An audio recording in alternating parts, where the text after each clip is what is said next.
आपण मगाशी ज्याच्यावर चर्चा केली की बीज प्रक्रिया आपल्याला 3 पद्धतीने करता येते. त्याच्यामध्ये सुरुवातीला कीटकनाशकाची बीज प्रक्रिया करता येते, नंतर रासायनिक आपल्याला बुरशीनाशकाची बीज प्रक्रिया करता येते, तुम्हाला नावं सुद्धा सांगितले त्याची एक करता येते. तर तिसरी जैविक पद्धतीची बीज प्रक्रिया ही करता येते. कारण आता सध्या जर बघितलं आपण तर नैसर्गिक शेतीकडे शेतकऱ्यांचा कल हा मोठ्या पद्धतीने वाढत चाललेला आहे. त्याच्यामुळे आपल्याला ही बीज प्रक्रिया करणं महत्वाचं आहे किंवा आपण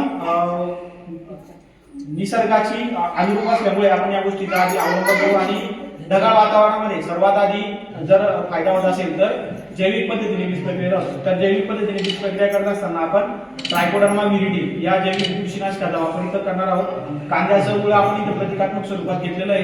नैसर्गिक पद्धतीने बीज प्रक्रिया करत असताना ट्रायकोडर्मा साधारण 1 किलो बियाण्यासाठी 5 ते 7 ग्रॅम किंवा 10 ग्रॅम पर्यंत जरी प्रमाण घेतलं आपण तरी चालणार आहे. आता हे प्रमाण घेताना आपण बघू शकतो इथं कांद्याचं आपण बियाणं घेतलेलं आहे आणि याच्यावर जर आपण बघितलं तर ट्रायकोडर्मा आपण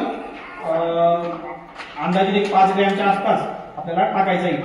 तर आपण बघू शकतो की ट्रायकोडर्माची पावडर किंवा लिक्विड स्वरूपात जरी असलं तरी आपण करू शकतो. इथं पावडर उपलब्ध असल्यामुळे आपण इथं पावडर टाकतोय. बघा आपण आता बियाण्यावर इथं पावडर ही टाकलेली याच्यामध्ये. तर थोडस शक्य जर झालं तर त्याच्या आधी आपल्याला काय करायचंय, जी एखादा गुळाचा खडा जर आपल्याकडे असला तर तो आपल्याला भिजू घालायचा. आधी आपण इथं एका कपामध्ये गुळाचा खडा सुद्धा भिजू घातलेला आहे. तर उद्देश हा आहे, इथं पाणी टाकण्याचा उद्देश आहे की बियाण्याला ट्रायकोडर्मा ही चांगली चिकटली पाहिजे आणि ट्रायकोडर्माचं मुख्य खाद्य हे गुळ असल्यामुळे जर आपण इथं गुळाचं पाणी जर वापरलं तर त्याचं कार्यक्षमता जी ही ट्रायकोडर्माची वाढते. त्याच्यामुळे आपल्याला थोडंसं गुळाचं पाणी इथं आपण घेतलेलं आहे. एकदम अल्प प्रमाणात आपण पाणी त्याच्यात टाकायचं आहे, फक्त बियाण्याला चिकटलं पाहिजे. बघा अशा पद्धतीने आणि असं बियाण्याला आपल्याला ही पावडर लावून घ्यायची. काहीच नाही, एकदम सोपं आहे.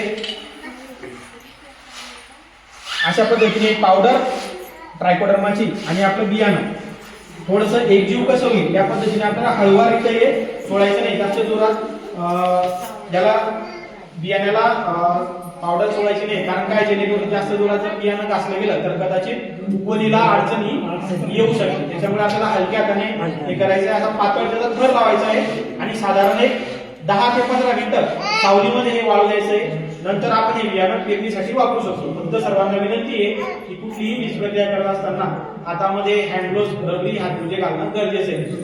अनावधानाने आपल्या शरीरात जर का एखादं कीटकनाशक किंवा बुरशीनाशक रासायनिक पद्धतीने बीज प्रक्रिया करताना शरीरात जाऊन वीज बाधा होऊ नये म्हणून आपल्याला काळजी घ्यायची.